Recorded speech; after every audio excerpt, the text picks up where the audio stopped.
क्या आपने कभी गौर किया है, वायुयान यानी कि हवाई जहाज़ में जो टायर लगा रहता है वह आम टायर की तरह बीच में हवा रहता है या पूरी रबर से ही भरा हुआ रहता है।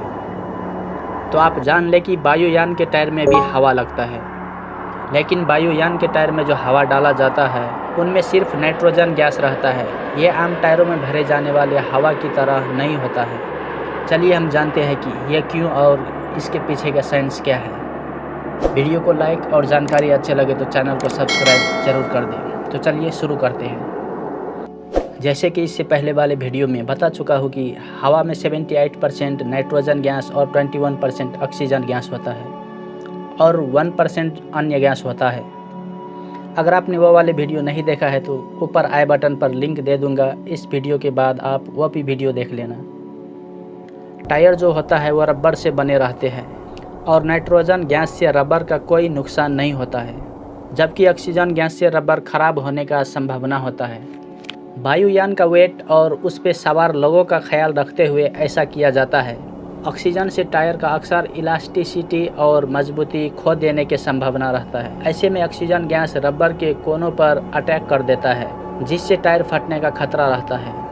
ऐसे में नाइट्रोजन गैस की अपेक्षा कूल होते हैं और रबर फ्रेंडली है। हालांकि नाइट्रोजन पूरी तरह शुद्ध नहीं होती। नाइट्रोफिल से टायर का इन्फ्लेक्शन कम होता है और टायर का सामना करने में मदद करती है। नाइट्रोजन लंबे समय तक टायर में रहते हैं और ऑक्सीजन गैस जल्द ही टायर से बाहर निकल जाता है।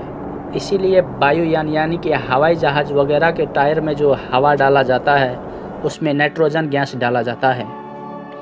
लेकिन क्या आपने कभी सोचा है कि बाहर में जो हवाएं चलती है वह हवाएं कभी पूरब से तो कभी पश्चिम से, कभी दक्षिण और उत्तर से चलती है।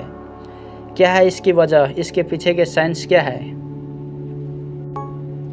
मौसम चाहे गर्मी हो या सर्दी, हवा हमेशा चलती है, लेकिन गर्मी के मौसम में इनकी गति तेज हो जाती है।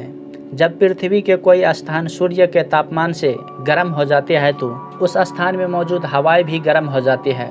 तापमान बढ़ने के कारण उस स्थान की वायु फैलती है, जिससे उसका घनत्व डेंसिटी कम हो जाता है। आम भाषाओं में कहे तो गर्म हवा हल्की हो जाती है और हल्की होने के कारण वायुमंडल के ऊपर उठने लगती है, जिसकी परिणाम यह होता है कि उस क्षेत्र में हवा का दबाव कम हो जाता है और हवा का इस दबाव को संतुलित बनाए रखने के लिए अधिक दबाव वाले ठंडे स्थानों से भारी हवाएं इस स्थान की ओर बढ़ने लगते हैं। इसी को हवा का चलना या बहना कहता है।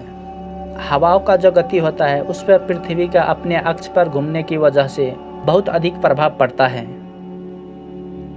पृथ्वी पश्चिम से पूरब की ओर घूमती है, इस कारण पछुआ हवा पैदा हो जाता है। पृथ्वी के अपने धुरी पर घूमने का कारण ही उत्तरी गोलार्ध में हवाएं दाईं ओर और दक्षिणी गोलार्ध में हवाएं बाईं ओर चलने लगती है। हवा का दिशाएं पहाड़ के कारण भी प्रभावित होता है। पहाड़ हवा की दिशाओं को गति में अवरोध पैदा करता है, जिससे उनके दिशाओं में परिवर्तन हो जाता है। यही फैक्ट है कि हवा कभी पूरब और कभी पश्चिम या तो कभी दक्षिण या तो कभी उत्तर से चलती है। लेकिन ये तो हवाई हो गया जो हवाएं चलती है। लेकिन क्या आपको पता है तूफान क्यों आते हैं? जब किसी स्थान पर वायु का दबाव अचानक से कम हो जाता है तो वहाँ पर अधिक वायु दबाव वाले स्थान से हवा आने का संभावना होता है और आने वाले हवाएं तेजी से उस ओर बढ़ने लगते हैं, जिसे हम तूफान या चक्रवात कहते हैं। आई होप आपने तो अभी तक लाइक कर ही दिए होंगे। साथ ही चैनल को सब्सक्राइब नहीं किया है तो ज़रूर कर दे ऐसे ही नॉलेजेबल फैक्ट के लिए। आज के लिए इतना ही। जल्द मिलते हैं नई फैक्ट के साथ।